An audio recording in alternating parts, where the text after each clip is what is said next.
G'day, I've got something a little bit different today. I'm just going to test an induction cooker. So I'm going to cook some bacon and eggs. So I've actually got the car in the garage. I've received the induction cooker yesterday, and this is the first real test before I put it in the real world environment.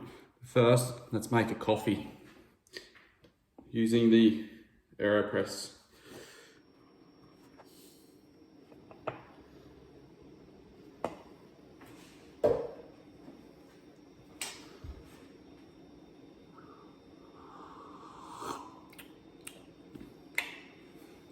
Okay, so I've gone through a video previously about my setup. So I've got a iTech World 120X lithium battery in the canopy. I'm using an AnaDrive DC to DC unit, the 40 plus system, to charge it from the vehicle. I've made my own 12 volt panel, but that doesn't matter. But I'm also using a King's 1500 watt inverter to power any 240 appliances, but I haven't actually had any big power draw. So this is going to be the first real test. So what I've got is, this is from Kogan.com, this one I believe. I was lucky enough to get this one given to me. So this is just a Kogan.com. I think it's a healthy choice. I had a bit of a test yesterday with some water in a frying pan. And the thing that I like about this particular one is you can actually see the watts you're drawing on the temperature here as well. So I'm only ever going to use fry. I'm never going to use any of this other fancy stuff. I'm very simple when it comes to cooking, but what I'll do, I'm just going to plug it all in. I'll get some bacon from in the house and set it up as if I would be camping somewhere, and cook my bacon and eggs. So that'll be just a bit of a test. I'll give you an idea of what percentage my battery currently is, and yeah, we'll go from there. Right, so my battery's currently sitting on 93%, 13.29 volts. I'm currently drawing 0.5 of an amp with these LED lights I've got on. Got 111 amp hours left in the battery. So this is a real quick look. I've got to carpet this. I originally had a King's 12 volt box here, but it just protruded too far into the canopy, so I got rid of that and kept it simple because I actually don't need all the switches and bells and whistles. So, and that's the King's inverter. So I've actually got it going into this power board, and then the power board is then supplying power to the induction cooker. Rightio, so first things first, you saw the coffee. You get up, you make a coffee in the morning. So I'm trying to relive camping, which I'm going this weekend. So you've seen I've plugged everything in. Hopefully you'll see the lights turn on here. Okay, so we've got power. We've got power to the slow cooker, to the induction cooker. It's definitely not a slow cooker, it's very fast. So I've got the Tefl technology induction frying pan. I'm actually going to get a different one for taking the car. This is the inside one. Turn it on, so it's currently on. I'll just take you off here and I'll show you. So it's currently sitting on 1300 watts at 180 degrees.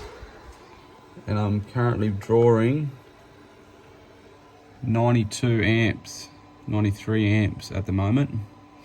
So I noticed yesterday as well that once this got to temperature, the amps actually went down on the gauge as well. So what I'm going to do, oh, that's very, very hot. So that's very, very quick. Chuck a couple of bits of bacon in. Everyone knows how to cook bacon, so I'm not gonna go into details there. It's not that hot yet, but it is starting to sizzle.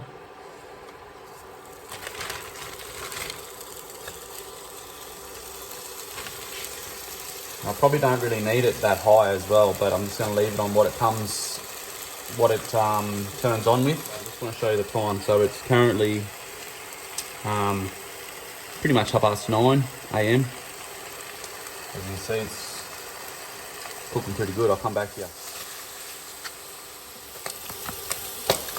I suppose while this is cooking, I might have a chat about stuff, because that's what I do. I don't believe in the microwaves and the coffee machines and all the household appliances that you would take camping, because that to me is not camping. But hey, whatever you want to do is your choice. But this thing here, I'll tell you what, it's an absolute bloody game changer compared to using a like the old gas bottle, gas mate ones. You've got wind to worry about, you've got fire with small kids. We have 2 small kids, so we've got to worry a little bit about flames. And the other one, while living in Victoria and New South Wales, after all the bad bushfires that we currently have, there's some national parks and stuff that you can't actually have. Excuse me. You can't actually have naked flame for cooking. So this is an absolute game changer.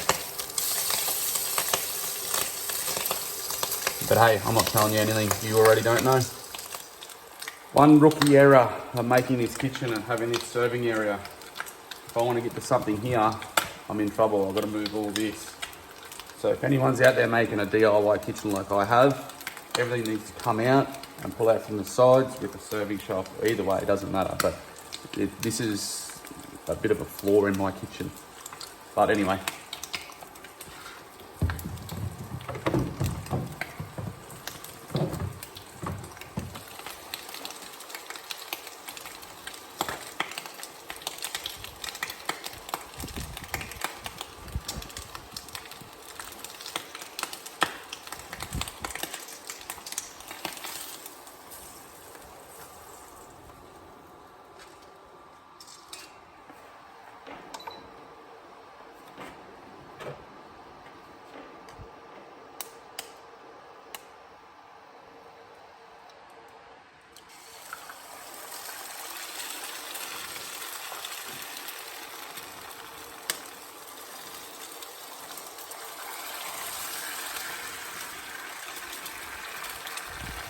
Probably too hot for eggs. You know, but look what I've done. I hate breaking yolk.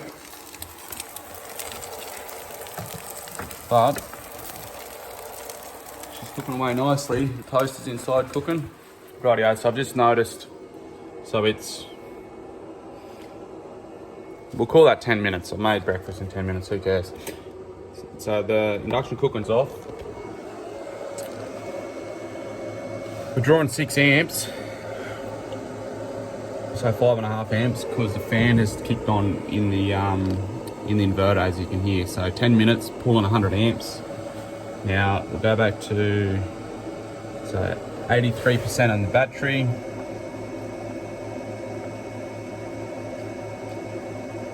Pull down about 10 amps maybe. 11.27. These lithium batteries and 12 volts set up so you can simplify and make your cooking experience or camping experience a little bit better is pretty good, because usually the next day you'll have good sunshine to regenerate the battery with the solar, or you're going for a drive anyway. So anyway, I hope you enjoyed, guys. If you like this video, give me a thumbs up. Don't forget to hit the subscribe button, and I'll just try to get little bits and pieces like this moving forward, just to keep the channel active. And I am looking at a solution here that's light and user-friendly and cheap, whether I can actually remake something or buy something off the shelf. So anyway, thanks for watching, guys. Catch you on the tracks. I wasn't lying when I said I was simulating camping. Currently putting a ridge pole in the King's Quickie, so it's a freestanding situation. I had some poles laying around and I had the buttons, so it cost me nothing. And on the stretcher, yeah, it's a pretty good solution. Just gonna chuck some avocado on this and hook in.